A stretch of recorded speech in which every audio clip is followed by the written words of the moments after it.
Digging a deep trench in the middle of a Pacific Northwest downpour is exhausting work. Every shovelful of thick, soaked earth fights back. But when you are trying to survive beneath tons of wet mud, simply digging a deep hole will fail. The walls cave in and water pools at the bottom. Building a secure underground shelter requires solving the exact same physical problems as designing a deep ocean submarine. Crushing weight from all sides, constant moisture forcing its way in, and zero breathable air. This diagram shows the 3 critical missions required to build an underground shelter that survives. First, you must forge a rigid hull. Second, you seal the hatch. And finally, you activate the life support. Mastering these 3 principles guarantees the structure holds firm. Ignoring them leaves you with a dangerous, collapsing mud trap. A 10-foot deep pit is massive. The surrounding earth weighs thousands of pounds, and all of that dirt constantly wants to push inward to fill the empty space. To hold that weight back, a thick grid of steel rods is tied together and encased in a solid floor of poured concrete. The steel gives the floor flexibility, while the concrete gives it root strength, creating a rigid hull. With the base in place, the immediate threat becomes groundwater.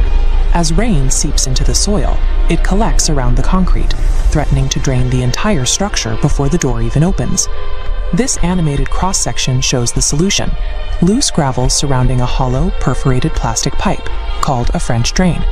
Because water follows the path of least resistance, it flows easily through the gravel into the pipe, avoiding the concrete wall.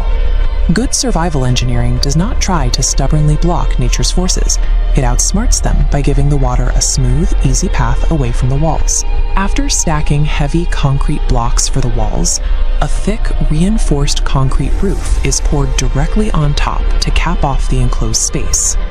Next, a thick black liquid coating is painted onto the exterior concrete, covered by a textured plastic sheet. Together, these layers act like a tight-fitting rubber wetsuit, keeping the concrete bone dry. The hull is now fully waterproof, but a human needs a way in, and that means cutting a large hole in the wall to install a heavy steel blast door. This is the most vulnerable point in the entire structure. Instead of installing the door perfectly straight up and down, it is placed on a distinct slant. This diagram illustrates exactly why that slant is useful.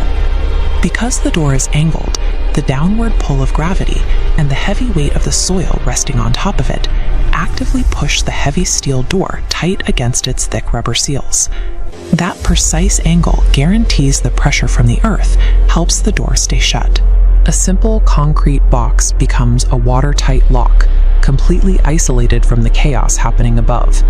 With the door closed, the interior is pitch black and completely sealed. Within minutes, the limited air supply inside would run out. To fix this, 2 plastic pipes stretch up through the soil to the surface. One pulls fresh air in, and the other pushes stale air out, acting as the bunker's lungs. This graphic shows the air's journey. Before the incoming air reaches the room, it is pulled through a heavy-duty filter.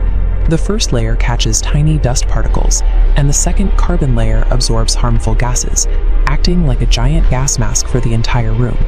To pull that air through the thick filters, a small electric fan runs continuously.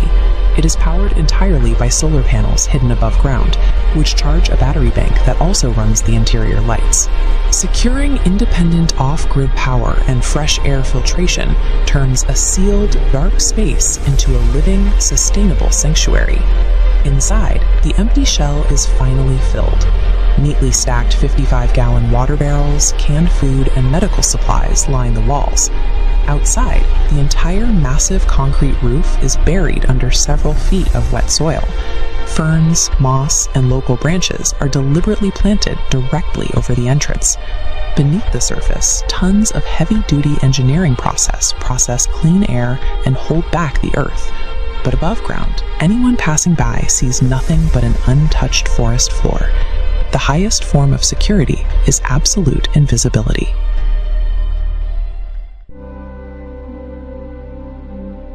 Hello viewers, thanks for watching. Please like, support, and subscribe to the channel. And don't forget to leave a comment.